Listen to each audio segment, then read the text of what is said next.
Wow. Should we tell everybody what happened? We should. Oh Because my I gosh. definitely feel like it's going to affect the tone of the podcast. Well, there's no way we can remake. That was such a good one too. It was a good one because we were like having a legit converstion. We had a great conversation. Not that we're not usually having a legit conversation. Well, it was a little more deep. It was a little more serious. Our new podcast assistant, who started with us not too long ago, Eric, forgot to hit record.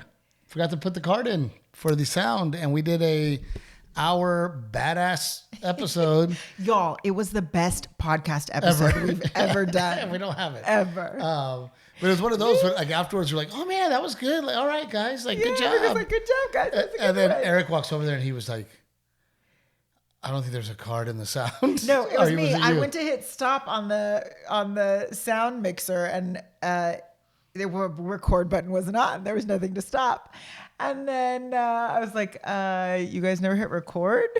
And then there was no card in it. So even if we had recorded it, it wouldn't have been saved on a card. So let's just pray to God that we're recording and that sound is going. We are now. Yes. I made sure I wiped Captain the Evil. cards. I checked She and I does double everything checked. right, and without No, her. I have made, there have been a couple of episodes, probably about a handful where where you've made the mistake. yes, where I have made a mistake on the sound or I mean, a card look, or something. I mean, definitely we're going to talk about some of the same topics.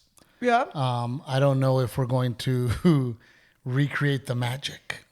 But The definitely. authenticity in the moment of our back and forth. Mom was like, "Oh, thank you for the birthday wishes," and then Yes. and then your mom was like, "Oh, good episode, guys." So we got the mom approvals, we got Mama Mia's approval, and we got Yes.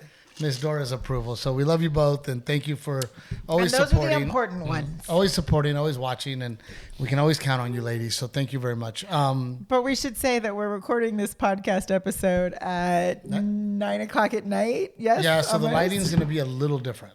Yeah, you know. it'll look a little different. A little darker.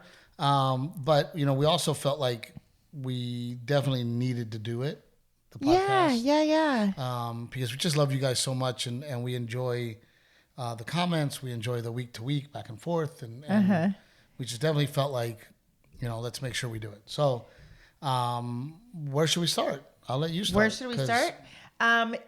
We should start with Wade Bowen's event because it was so much fun. That's probably why we're also a little tired too. Is we're very at least for me, it was 2 late nights in a row, and I Wow. usually have one good hurrah in me. I'm not a multiple night out in a row Is person. that what you're calling it now? A hurrah in you? What is?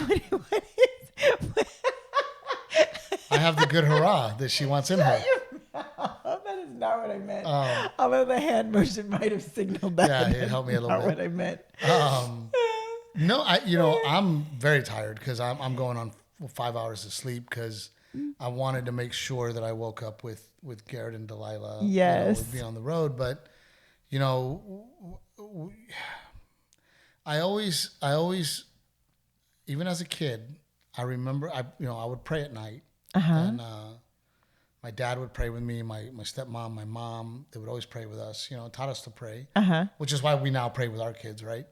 And I would pray to God, and I would say, God, please, if you give me if I could do comedy for a living, I promise you that I'll do something good with it. I remember you telling Right. me that. I Yeah. would always say that I would be good and that I would do something good with the gift. You would pay. It You would was- pay it forward. I'd pay it forward, right? So,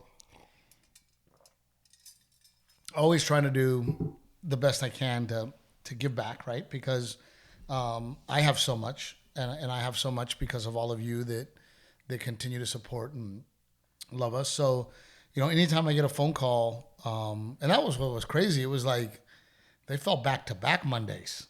Yes. Because the last Monday that we talked about on here was the Josh Abbott one, which was absolutely wonderful, Yes. right? And we raised over $1 million. For flood victims in the Hill Country. What I liked about that one is that Josh chose to give it to the families of the 27 that got lost and died in camp. They have a foundation. Right. Yeah. So he did that, and then Wade had already hit me up before. And Wade Bowen, if you're not a fan of his, you need to listen to his stuff. He's amazing. We talked about him last episode. But this week, we found ourselves doing the Wade Bowen Invitational. Bowen Family Foundation. Yes. Bowen Family Foundation. He raises money every single year, and he takes care of charities. This year, a charity for sex-trafficked women. Mm-hmm. He also chose some flood victims to take care of. And we also raised over $1 million. Yeah. I couldn't... And Wade is one of those guys that, like, man, we've just become so close, and we have the same sense of humor. You know, we laugh a lot together. I just really enjoy Wade, and Wade is a very humble guy. Yes. And I think that's one of the reasons that I get along with him so well, because he's so down to earth. He's just easy to talk to, and he doesn't feel like a celebrity. And sometimes I think, like, because there's other guys I know that they make you feel like I'm a celebrity. Yeah. And sometimes I think that works.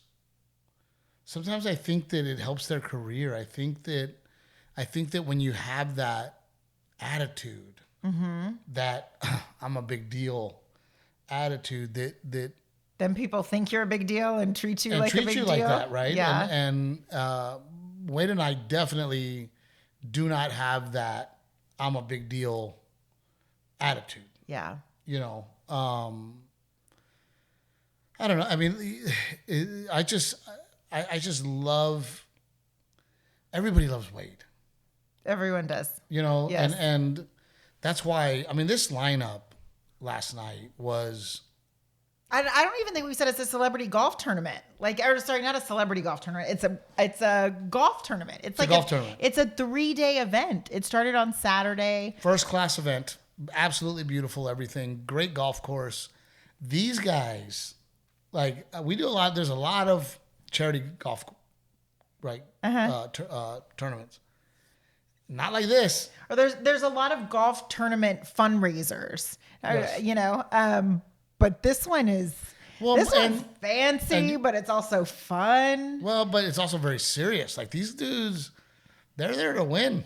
Yeah. You know, and our good friend John Michael, he wanted to win. Yeah. And I mean, it was very, I mean, there's some amazing golfers out there. I mean, it was. And it's a team. Isn't golf usually played in a foursome? It's 2-man teams. Okay. It's 2-man teams that play in a foursome. Oh, okay. I didn't realize that's how it works. Okay. But it was very serious, and I was able to do it last year, and there's things that I do, and in my head I thought, oh, Wade wants me to do this golf tournament. It's a bunch of dudes, you know, drinking, like the normal. Your typical charity golf tournament, yeah. Excuse me. Your typical charity golf tournament. Gross. You just dude, I'm hurting. Burped in the microphone. And I'm like, this was last year. I go, I'll do the thing. You know, Renae doesn't have to go. I don't want to make Renae go. It's just going to be a bunch of dudes. And I get there. And another thing I love about Wade, it was all couples. Yeah. Right? All the wives come. They make it a spa weekend. They make it a fun weekend for them and turn it into a really cool thing. And I was sitting there like, man, I miss my wife. I wish my wife was here, you know? Yeah. So this year I was like, Renae, you're coming. And then, of course, John and his wife have become very close with us. They do it every year. So she was like, Renae, you got to come. Yeah. And some other friends from the hood here, the New Braunfels hood, were going. So we just made it a weekend, or a weekend-ish, right? It was Sunday, Monday. Had a blast. The big topic that we were talking about was, it's tough because my son at this point is very like, why does dad have to go on the road? It's not so much why does dad have to go on the road. I think he is old enough to understand what you do and why you have to go on the road. I think he just feels right now like you're working so much, and not just your time on the road, but your projects that you're working on, the other businesses when you're home. And he's just, the kids are missing you, and not just Garrett. Delilah's articulating it too, you know? And I get that. Right. And, you know, that is one of those things that's also our fault because of the activities. You know, Monday is soccer with Delilah. Yeah. And Garrett goes to DST to train baseball. Yeah. Right? Tuesday, I coach travel baseball. Right. So I'm off to coach Garrett for travel baseball. I'm with Delilah gymnastics. Right. Wednesday is travel baseball. Yeah. Right? I'm with Delilah at dance. And Delilah's at dance. Yeah. And then Thursday is usually him doing DST or something else. So it's a very busy time, and you know, I just feel like every kid, no matter what the circumstance, right, is gonna say something, right? Yeah. Well, my dad's home all the time, but we have no money, and we don't have nice things, Yeah. right? Or my dad works too much, Yeah. right? Or my dad works all the time and still makes no money, Yeah. right? Yeah. Being a dad doesn't, and I do a joke about it in my act right now. Being a dad, in my opinion, because we always say we're good. We're good. Sometimes we're not. Yeah. You know, the stress and the pressure of what I just said. All of it. Yeah. Right? As a dad, you know, and a husband, we are very, very fortunate that you do not have to go check in with a boss. Yeah. Right? Me. Yes. You know, you personally have a free schedule, if you will, right? To be with the kids and to volunteer at casa and to go to appointments and do whatever you want in there helping the Trevino, whether it's getting our taxes in order or the Airbnbs or social media people calling you or whatever. Right. But you're not tied to, I have to wake up and I have to go somewhere. I have the flexibility to be at every school party. Yes. I'm your boss and you fuck your boss. So I don't know if I'm HR, so it's okay. Yeah, she's HR and it works out. So, you know, as a dad, I want to be able to provide that so that, you know, there's a meme and a saying where it's like daddy works hard and misses your baseball game so that mommy doesn't have to. Right. Right? Yeah. Very good friends of ours, they both work. They have 2 boys. And I mean, literally this weekend, they're not going to be able to see him because he works and she works and he's going to ride with us. You know? Yeah. And it's like both of them are not going to be able to be there. In our case, mom's going to be able to be there. Right. You know? Yeah. It's tough, man. And I think... Well, the conversation started. So the people watching understand the conversation started because with the benefits that we've been doing, you know, which have been during back-to-back during the week and then your time on the road, you've been gone a lot, you know, and they've had other people putting them to bed because for both these benefits, I've been out of town with you. And so they were both feeling it. And I expressed that to you while we were spending time together, just us. And I wasn't sharing it to hurt your feelings, but it inadvertently did. Well, but it hurt my feelings because I felt like you had already talked to me about it. I understood. There's nothing I can do. I've already made commitments to these charities. Right. Right. Garrett brought it up to me. I talked to Garrett. Right. Then you brought it up again. And then you told me about Delilah. Well, Delilah literally, before bed, she said, she asked me, why did comedians work so much? Because she was missing you. And then in the middle of the night, because she was in bed with me, she was crying and said she was crying for you, for dad in her sleep. And then she woke up in the morning and said she had a nightmare that somebody took her dad. So it clearly... Was she pretty? Was she hot? Was it somebody hot? Good looking? Took me? I do get hit on the road, babe. I'm sure you do. I don't doubt it. By much younger women. I do. Don't be a jerk. It's bedtime. You're about to be in a cold, cold bed, sir. But no, I don't even know what I was saying. You and your younger woman. I know what you. I mean, I was just sharing with you what happened. I was not asking you not to do something, or I wasn't asking you to do or not to do anything. I was just sharing what the kids were expressing. And I understood that. And I understand that. And I was frustrated because part of the reason we were so busy this year was because of your demands and the things that you wanted, right? What do you mean when you say my demands and what I wanted? Well, by wanting to go to Europe and tour Europe and insisting that we toured Europe, and then in the summer, never was I like we have to go to Europe. And then in the summer, it was a trip that had been planned. I want to go to Rockport for I don't know how many days. So we really weren't home, and I wanted to be home, and it has been a tough year work-wise. However, we did take the kids to Europe. We did take the kids to Rockport and spend a lot of time with them. What does that have to do with the current conversation? I'm getting there. And my point is that, not this week, but next week, Garrett does not have school, and we plan on going to Portland together. Yeah. So the point I'm trying to make is like, hey, kids, a couple of things. One, and when I keep getting reminded of it, I'm like, Renae, I'm trying. Not only am I trying, I've already made these commitments, and I can't do anything about it. I wasn't asking for that, and I know, never did I make you feel that way. I'm telling you why I felt the way I felt. Yeah. Right? So then, when you brought it up again, I got my feelings hurt because it's like, dude, I try very hard to be a good dad. I try very hard to be a good husband. Yes. We just had a conversation right now where I'm coaching flag football. I'm coaching baseball. I'm at Delilah's soccer, right? I wake up every single morning when I'm home, Monday through Thursday, to take my kids to school. I wake them up, I make them breakfast, I get them dressed, and I take them to school every single morning.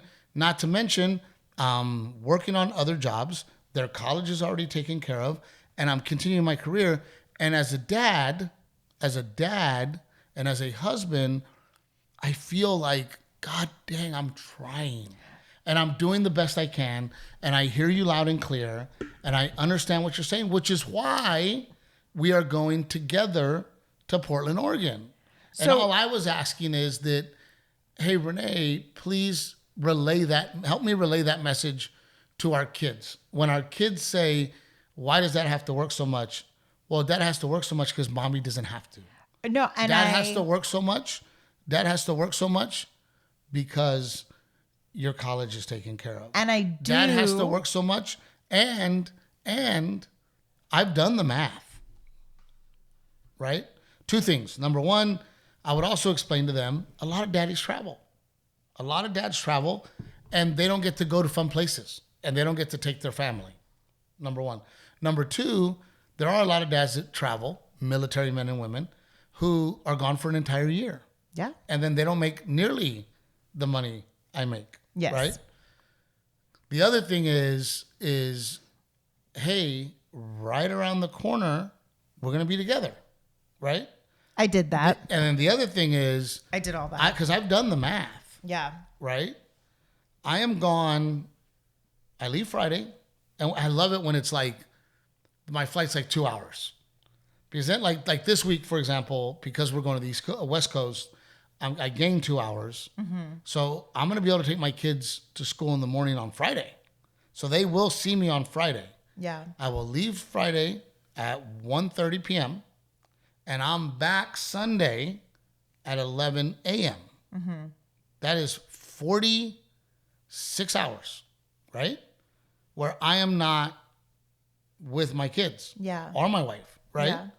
But when you look at the week as a whole, right, and you look at other people's circumstances, when Garrett gets off the bus at 3:30, I'm waiting for him. And I'm at home to give him a hug and give him a snack. Most dads are not, right? Yeah. I am able to wake up in the morning, Monday through Thursday, at 6 o'clock in the morning to be with them for that hour that we're getting ready. Right. Right? Because I don't have to go anywhere. Yeah. Right? I can be here with them. I have the ability to go to field trips, which I never miss, no matter how boring. If there is a field trip and I am in town, I'm going. Yeah. If the school needs a volunteer, I'm there. There's several times that I meet Garrett or Delilah for lunch because I can do that, right? Mm-hmm. I am off 90% of Sunday because I usually get home before noon, right? And I'm with them all of Sunday. Yeah. So when you add up the hours that me and you truly get with them, it's actually more than most. Yeah, sure. I agree with that. So hopefully like explaining that to our kids, like, guys, dad could work an 8 to 5, right? Which means that he's not coaching you. He's not seeing you when you get off the bus. And so right? You're aware I have those conversations with them. I do have those conversations with them about all the... Wait, I let you speak for a really long time. Okay, go. Can I speak? Go. Yeah, I have, but I don't lose my thought. I have those conversations with them continually. Not Delilah, but Garrett and I have it a lot as a reminder. And I think it is about making quality time, making sure that we don't have our faces in our phones sometimes, or we're not constantly on phone calls. And same with him. Sometimes he chooses to rush home to be on his tablet when you are home at 3:30. Yeah, no, sometimes he's like, be spending that with you. He's like, Dad, after school tomorrow, can we hang out? And I'm like, maybe we'll play baseball. I'm like, yeah, buddy, you got it. And then as soon as he gets home, he's either on his tablet or doing homework or, hey, can my friend come over? And it's like, dude, you told me you wanted to hang out with me. Yeah. And then now you're off doing... Yes. Whatever, right? But at the same time, I'm the one who says like, hey, can we sit down and eat dinner? And can everyone sit at the table? And you're not a big on us sit around the table and eat dinner, And I think that's good quality time to not have our phones. I'm big on evenings in the pool, and we didn't get to do that at all this year because our summer was slammed with everything else, right? Yeah. I want those summer evenings where I'm at home with my kids all day and then get to hang out with them. And then would you have rather, because this is what I feel like, I think when I brought up what the kids were expressing, which I feel like is, something I should share as a mom with my husband and my partner, but it almost feels like you would have rather I not told you that was going on because you took it personally as though I was asking you for something.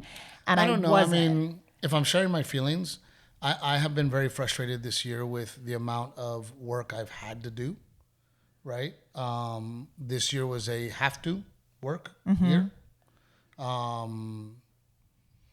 This last year was, we chose to do smaller markets. We chose to do markets where I'm not as big and my income suffered. Going to Europe was a financial hit, a big financial hit. And I had to work more.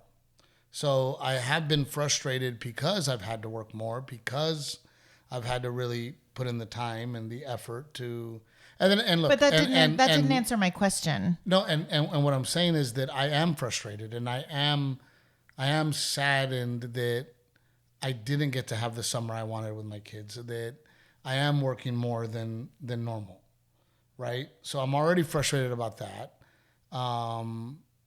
When my agent and manager said, hey, this year is going to be tough financially for you, are you willing to take that risk? I said, yes. And this is part of that risk, right? Because, all these new we did a bunch of new markets that are with high expenses, right? To get my name out there and to build, Europe being one of them. Europe tour, for those of you that don't know, the first time you go, it actually cost me a lot of money to go to Europe. Cost me. I didn't make any money. Because we made a family vacation out of it and took the entire family. But even then, I mean, yeah, it's travel's expensive, food's expensive, hotels. So I'm already frustrated that I have to do that, and then I don't know. Like I much rather have you kind of said it a little softer, right? If you would have said something like, hey, I know how hard you work and I love you and thank you and I really appreciate you. And the kids don't know that we decided to take a financial situation here, and I let them know, and they are missing you. So we should really try to find some time. And I would have said, yeah, babe, that's why we're taking them to Portland. Yeah. That's why they're going with us. That's why when we go to Irvine, California in 3 weeks, on Garrett's birthday, we're taking him with us. And I showed him that on the calendar when he was struggling. I said, look, we just have to get through the next 10 days. We're going to go to Portland together. And then Dad's got to travel on his own for a week. And then the next week we're in California for your birthday. And there's a lot to look forward to out there. So I had that conversation with him, and he knows that. So he's aware. It was just at the moment. And like I said, this, for those of you guys, I'm being completely honest here. It wasn't the best year financially, and I know what I'm going to hear. I'm going to hear, well, get a smaller house, right? And just so you guys are aware, I still drive my 2015 Chevy Silverado. I choose to save money in the vehicle department is where I choose to save money. I also choose to cut my own grass so I can save money there. But I can 100% afford my home. What we're also doing is we're trying to do the right thing. And, I'm self-employed. So my wife and I, we have to put away a certain amount of money every single month. And we've been doing that. And we've made a decision on how much of that money is going to live over here for retirement and for the future. And we're aggressive about it because I do want to get off the road. Yeah. And I do want to get to the point where I don't have to go on the road as much, right? It's also very frustrating for me as a man, as a comedian, as a hard worker that, here we are. We have not gotten another offer for a special. Despite the fact that I have bigger social media numbers, despite the fact that I did more, I was in the top 5 most watched specials last year. Yeah. And a kid that I helped didn't even get close to my numbers and was given a huge deal. Yeah. Right? So I have to go out there and I have to tour and I have to remind people that I'm out there and I have to shake hands and I have to let you guys know how much I love and appreciate you because I don't want to lose you guys. Because I want to keep the core that we have, but I also want to grow. And I'd like to get to the point where after this year, I thought, okay, we did it. After the special did such great numbers. Yeah. Oh my God, we were number 2 for 3 weeks. And the only thing that beat us was The Gentleman. Yeah. I've seen the numbers. Yeah. Out of all the specials that came out last year, I'm top 5. Top 5. Yeah. And I thought to myself, absolutely we're getting another special. Why wouldn't we? Right? It's math, it's dollars, it's cents. Yeah. We have not been offered that. So on top of, doing extra markets, on top of paying to go to Europe, on top of all of it, you go, man. And then to hear your daughter misses you. Your daughter wants to know how hard you work, why you have to work so much. Your son misses you. He wants to know why you work so much. No, you know what I mean? I didn't know. It was not, because that's very different when you put it that way. They're not asking why you have to work so much. That was not the ask. I was sharing with you that they miss you, and maybe we don't do gymnastics and baseball one night and just have a family dinner and a chill evening at home. I was just saying, how do we rebalance it? Because right now at home, we're trying. This is what I'm hearing. Is there something, can we reprioritize? Can we switch up the schedule in some way? I mean, look, Thursday, 2 days from now, before I leave, nothing in the evening. We plan nothing. We jump in the pool. We relax when they get out of school, right? Throw some hot dogs on the grill. Enjoy the evening. Shower them up. And we do our little slumber party where we all get to sleep in our room together, which we do every once in a while, and the kids love it, right? Yeah. And Delilah's demand, popcorn, movie night, popcorn. Mom, go get me popcorn. And then I have to sleep in Colonel's. And that's right. Yeah, and buttery popcorn grease all over our pillowcases. But yes, no, and that's all I was asking is that because if not, if I don't bring it up, if I don't say, hey, can we make this a priority on Thursday night, then it's inevitable that we're picking up some sort of practice, or a friend is coming over to play, or something else so is happening. We just make sure we schedule it, right? And that's all I was saying. I get it. I get it. And I'm saying it is was that not a question of you as a father. I know, or a but provider. it wasn't you. It was all of it. Yeah. Right. It was all of it. Right.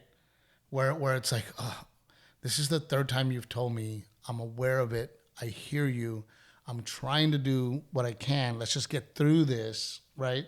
Not to mention, I mean, how blessed we are to, I always see the positive, right? How blessed we are to go on. I mean, we probably go on, and that's another, by the way, that's another place that when we were making our budget, when we said, okay, how much house can we afford? How much car can we afford? How many employees can we afford? And how can we continue to feed our IRA and college funds and all the things that we're doing over here? We also put in the budget, and we said this from day one, we don't ever want to not be able to travel as a family. Yeah. That is a priority.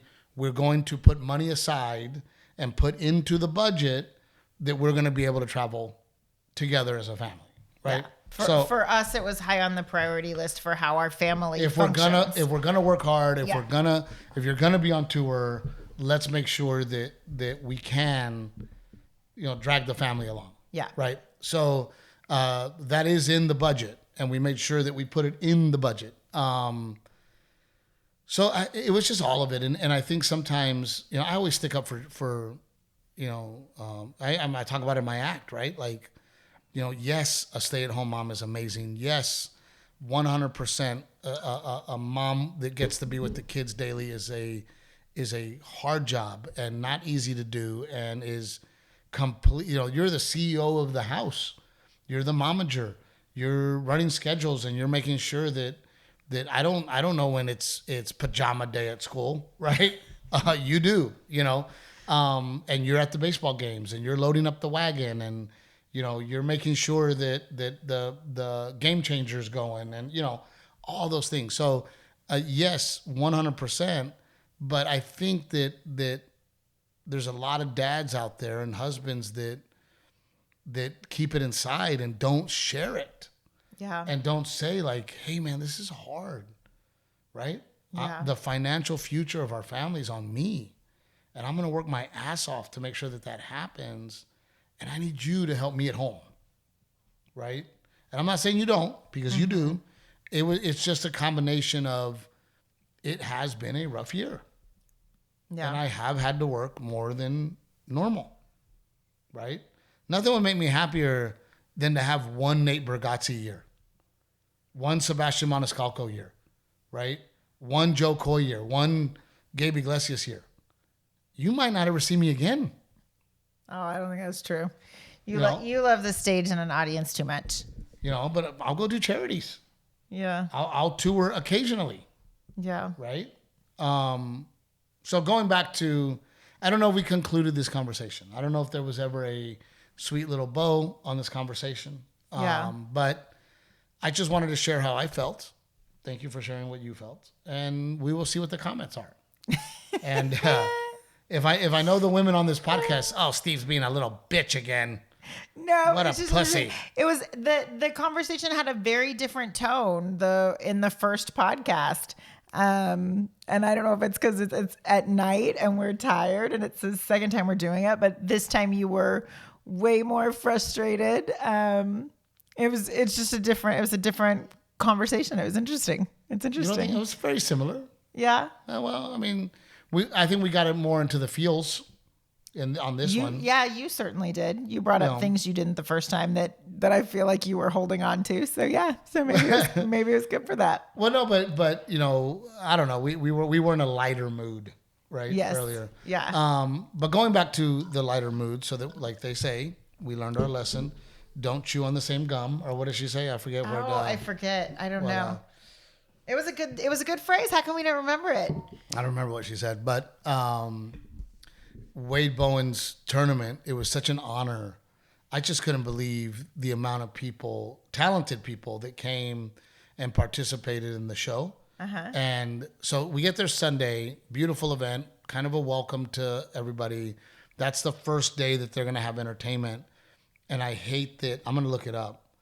Oh my God. The names of the woman. The singer-songwriter. It was the singer-songwriter night. But what tripped me out was there was an auctioneer, and I was so confused. I was like, I thought the big auction was the last night. I thought that was the next night's event, but they were betting.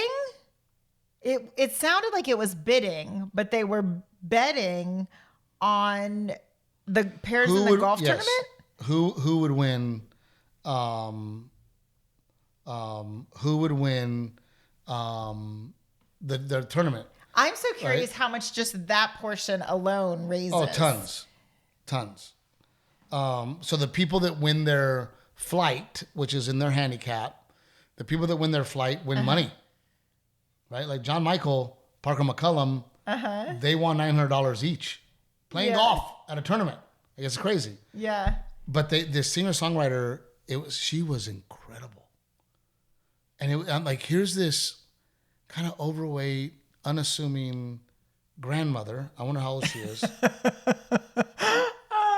I mean, I don't watch our podcast. I don't know if she's gonna like your description of her. No, she's beautiful. I'm just saying that she was very Paula Deen. Right? Okay. Fair enough. Right? Fair enough. Her name is Leslie Satchel. Okay. Was her name. She wrote The Troubadour. And then, amongst other songs. Oh my gosh, it went on forever. Yeah. It literally went on. She's like, and then I wrote this song for so-and-so. And then I wrote this song. And I'm like, oh my gosh. And then what was the guy's name? Because he was funny. He was like kind of a wackadoodle goofball, but he was so funny. He wrote, Riley Green has a song right now called You Look Like You Love Me. Oh, you knew it. I knew the song, but I didn't know him or that he wrote it. And in between performing songs, he was so goofy. And because a girl sings that song, he even changed the lyrics when he sang it. Yeah, I know. He was great. I'm trying to find his name. Well, I want to know how many different songs that Leslie wrote, because she was incredible. And by the way, she could sing her ass off. I mean, she was amazing. Yeah, she was good. All right, let's find out. We need Rick to like simultaneously look up the facts while we're podcasting. Rick was with us when we recorded earlier today, but now we're flying Leslie solo. Satchel wrote, I Said a Prayer for Pam Tillis, Gypsy Boots for Terry Clark, Gretchen Wilson and Merle Haggard, Tough, Troubadour for George Strait, When God-Fearing Women Get the Blues by Martina McBride, You Still Shake Me by Deanna Carter, and others. I mean, wow. A long list. Wow. That's incredible. I love that she said, I'm so glad Martina McBride liked that song because it bought me a big fucking house. Yeah, her stories that she told with each song were cool really too. Good. Yeah. And then Saturday, oh my gosh, the lineup was insane. Not Saturday, the last night, Monday night. All our days have Monday, come into a blur. Let but me, you guys played golf all day, and then I thought what was so much fun was the.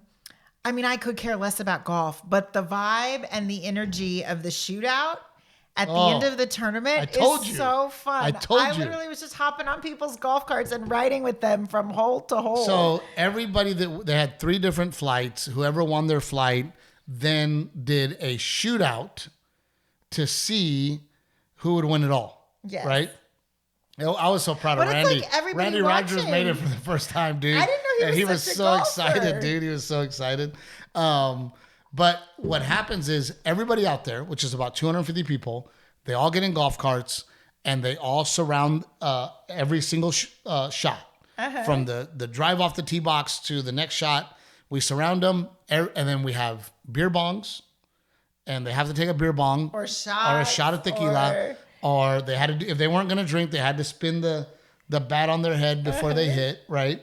And they had mariachis playing, in their swings. But they weren't like your typical mariachi. They were playing like pop songs and rap songs. And they were like, yes, and antagonizing them with the horns. And then Wade's son Brock had the air horn, right? Yes. So in their backswing, and then I had a megaphone and I'm just roasting them.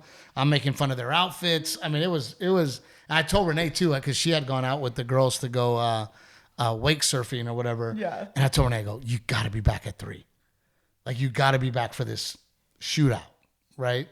So she comes back and she was like, what am I coming back for? Like, what is this? It was fun. It was a lot of fun. It was awesome. And what I like too is, and a lot of these guys have played the tournament before.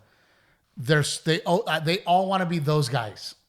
So everybody was just like, you know, they never complained about having to take a shot or a beer bong. They played along.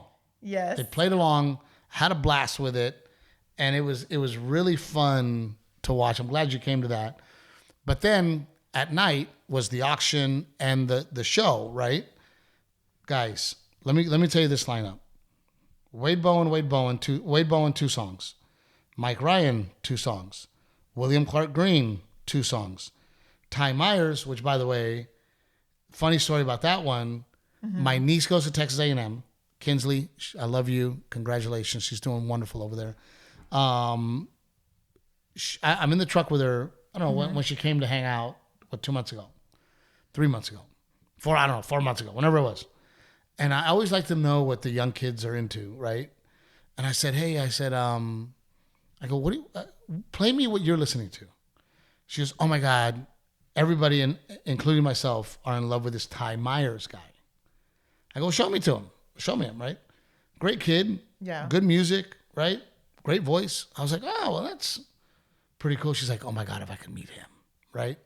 I'm like, cool. Put it in the bank, right? I'm doing Laredo. Uh-huh. And the promoter and I sit down and have a drink together and we talk and we start talking about mutual friends and, you know, blah, blah, blah. Yeah. And he goes, have you heard of this Ty Myers kid? And I go, no. I haven't. And he was like, man, he's like blowing up. I go, as a matter of fact, I have heard about him. My niece, who goes to Texas A&M, in love with him. Yeah. Right? He's like, oh, we're going to have a show in Bryan College Station.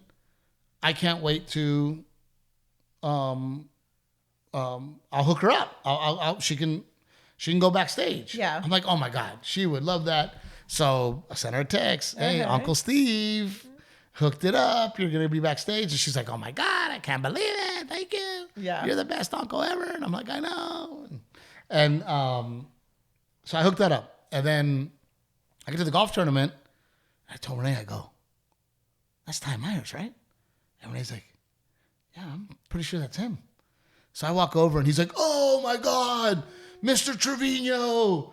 Me and my dad, my mom, we watch you all the time at the house. I knew you were going to be here and I can't, my dad's going to want to meet you and my mom's going to want to meet you. And this kid just has this wonderful laugh and he's just a sweet kid. And we probably chatted for 10 minutes. Uh-huh. Right? I go, listen, man, I got to send a picture to my niece. And he's like, oh yeah, man, come on. I sent a picture to Kinsley. She's like, are you kidding me? Of course you're hanging out with him, right? She's like, how do you do that? And I'm like, oh, pretty great, you know. So now, and then her dad's a fan. So he's like, I'll take my number down. And I told his dad, because they tour with him, I said, hey, man, my niece is going to be at that show. Oh, man, please, you know, I'll introduce her. So Ty Myers, if you haven't heard of him, check him out. I did stand up, but nobody cares. Pat Green did 2 songs. Jack Ingram, 2 songs. Kevin Fowler, 2 songs. Cody Canada, 2 songs. Randy Rogers, 2 songs. Cole Wetzel, 2 songs. And Parker McCullum, 2 songs. Yeah. It was incredible. And, you know, Pat would jump up there every once in a while and join in and sing along. I was so freaking impressed with the band, with Wade's band, who he gave it up for at the end of the night, because they played for everyone. Their only break was the 10 minutes that you were on stage. That was like the scheduled in band break. But they played everybody's songs. Yep. You okay? Yeah. No, I mean, it was, the band was, but Josh Abbott's band did that last week. Yeah. Right. And we were just like, how do these guys, I always feel so untalented around people who can sing and play the guitar and play music. And, like Jody Bartula, for example, from Cody Johnson, who's a very good friend of mine. He's the leader of the band. And he's like, yeah, I'm in charge of like the whole band. And if they're off beat, like I'm like, wait a minute, you're playing the fiddle and you're also worried about if they're off beat or not. Like, how the fuck do you do that? And you're singing back up. Like, that's crazy. Yeah. Then I talked to John Michael about it, who's George Strait's piano player, and he's the leader of the band. He goes, "Oh, it's easy. It's real easy. You just know what's going on, and you can hear the beat, and they're off, and you just kind of got to give them a look." And I'm like, "What?" So I always feel so untalented. And then, I did get to do stand up. I did get to do stand up, and I think I did pretty good.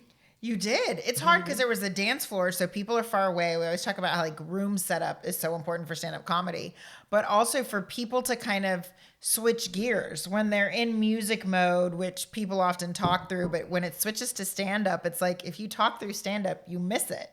It's not like music where you can chat and still enjoy. I got to give it to Wade because Wade went on stage and he was like, "This is not music. Yeah, he set you up." Because I need everybody's attention, and if everybody could just shut up, we could have a great comedy show, right?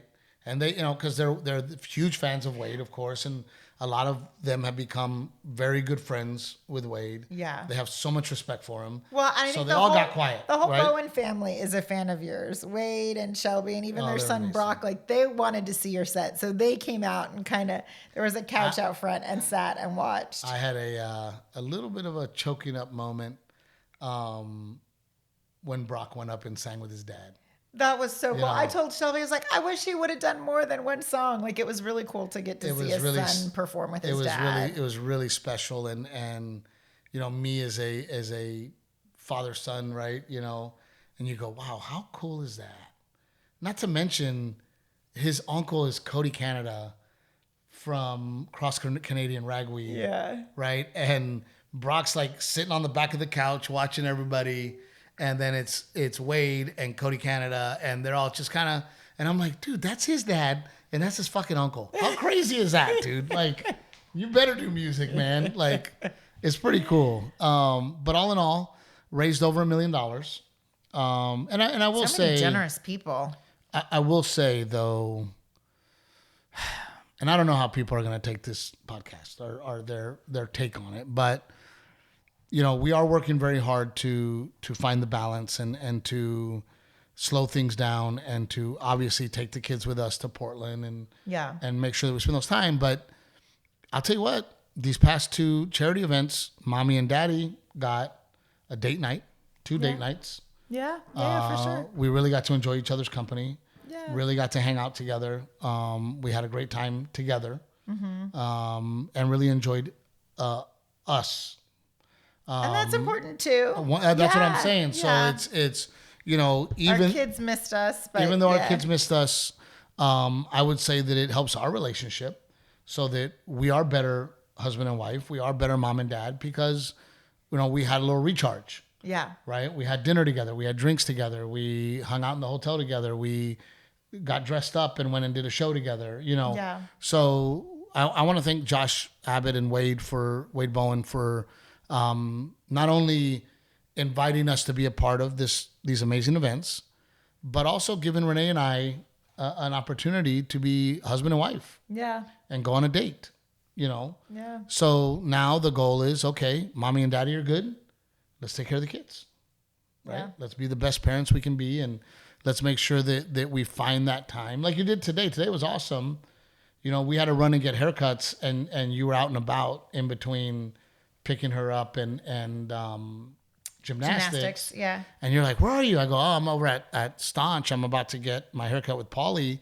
And you're like, oh, we'll stop by. So today, when normally I would not see Delilah, Renae brought her to me. And we spent an hour together while we got the boys got haircuts, so, yeah. It was very cool. Go ahead and do our sponsors. Confidence Auto Group. Okay, they've got different. Remember, I have a new email, so do the other ones. This is the old one. Okay. Old Salt Coffee, Trevino 10 is the discount code. It is a veteran-owned company, and you can sign up for a subscription. 10% off with the code Trevino 10. Good Old Salt Coffee. Ooh, good news, guys. Those interest rates are going down. Aztec Ford in Goliad and Coastal Bend Ford in Beeville. 2025 Ford STX 2.7 liter are 2.9% APR at 72 months. So, man, we might have to get the Suburban now that these interest rates are going down. Coastal Bend, Dodge, Chrysler, Jeep, and Ram get up to $5,500 off. A Jeep Gladiator Sport Nighthawk, not included. And then there's an Aztec Chevrolet $7,500 EV federal tax credit ends September 30th. So if you get that EV, you do get that tax credit. You need to get it before September 30th. And then right now, when you buy an EV from Aztec Chevrolet, you can stack that credit with up to $11,000 in incentives for the 2024 EVs. Plus, they will include free level 2 home charger. Oh, very good.